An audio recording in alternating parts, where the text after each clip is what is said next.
नमस्कार भक्तजनों। आज हम सोमवार की व्रत कथा करने जा रहे हैं। आपको अगर वीडियो अच्छी लगे तो प्लीज़ कमेंट में ओम नमः शिवाय ज़रूर लिखें। तो चलिए हम कथा शुरू करते हैं। एक समय की बात है, किसी नगर में एक साहूकार रहता था।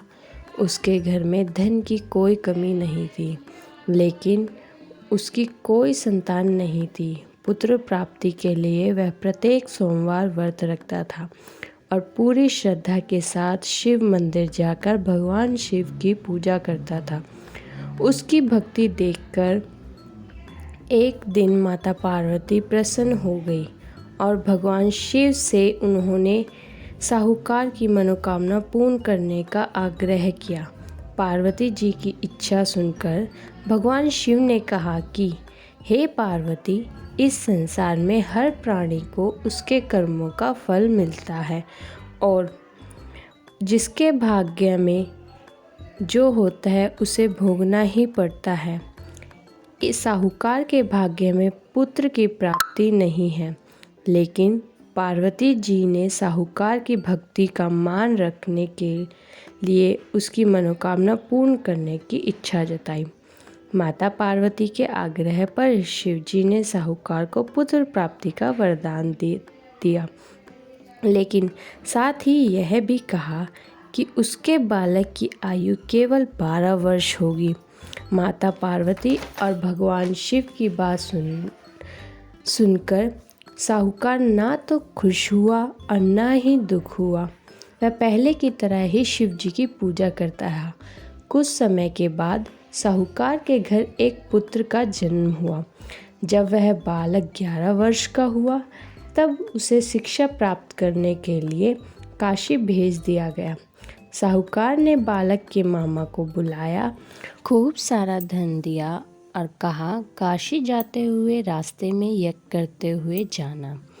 यज्ञ करने के बाद ब्राह्मणों को भोजन कराना और दान दक्षिणा देना। दोनों मामा भांजे इसी प्रकार यज्ञ करते हुए ब्राह्मणों को दान दक्षिणा देते हुए काशी की ओर चल पड़े। रास्ते में एक नगर पड़ा जहाँ राजा अपनी पुत्री का विवाह कर रहा था, लेकिन जिस राजकुमार से वह विवाह करने वाला था वह एक आँख से काना था। राजकुमार के पिता राजकुमार के काने होने की बात को छिपाने के लिए योजना बनाई। उन्होंने साहूकार के पुत्र से कहा, तुम राजकुमारी से विवाह करना। विवाह के बाद धन लेकर आगे चले जाना और राजकुमारी को मैं अपने पुत्र के साथ विदा कर लाऊंगा। योजना के अनुसार साहूकार के पुत्र के दूल्हे के वस्त्र पहनकर मंडप में साहूकार का बेटा बैठ गया और राजकुमारी से विवाह कर लिया। विवाह करने के बाद धन लेकर वह विदा हो गया, परंतु साहूकार के पुत्र को यह बात न्यायपूर्वक नहीं लगी। उसने राजकुमारी के पल्ले जा रहा हूँ शिक्षा प्राप्त करने के लिए कि तुम्हारा विवाह राजकुमारी ने राजा से बताई तो राजा ने राजकुमारी को विदा के साथ विदा कर दिया लौटा दी। साहूकार का पुत्र काशी पहुंचा। जिस दिन वह 12 वर्ष का हुआ उसी दिन यज्ञ का आयोजन किया गया। साहूकार के पुत्र अपने मामा से कहा, मेरी तबीयत खराब है। तब मामा ने कहा, अंदर जाकर तुम विश्राम कर लो। शिव के वरदान के अनुसार उसकी मृत्यु हो गई। तभी मामा अंदर आए, देखा कि भांजे की मृत्यु हो गई है। तब वह रो भी नहीं सकते क्योंकि यज्ञ हो रहा था।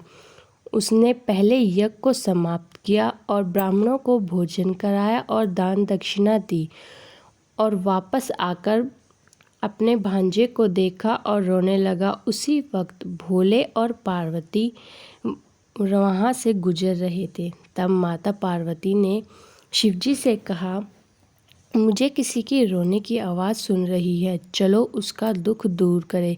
तब शिव और माता पार्वती वहां गए और देखा कि ये तो वही साहूकार का पुत्र है जिसकी आयु 12 वर्ष है। तब माता पार्वती ने शिवजी से कहा, आप इस बालक को जीवन दान दे दो। माता पार्वती उस बालक के माता पिता का दुख नहीं देख सकी थी। उसने कहा, अगर इस बालक की मृत्यु हो गई तो इसके माता पिता भी जीवन त्याग देंगे। तब शिवजी ने उसको जीवित होने का वरदान दिया। बालक ने शिक्षा समाप्त करके अपने नगर की ओर चल पड़ा। दोनों चलते हुए उसी नगर पहुंच गए जहां उसका विवाह हुआ था।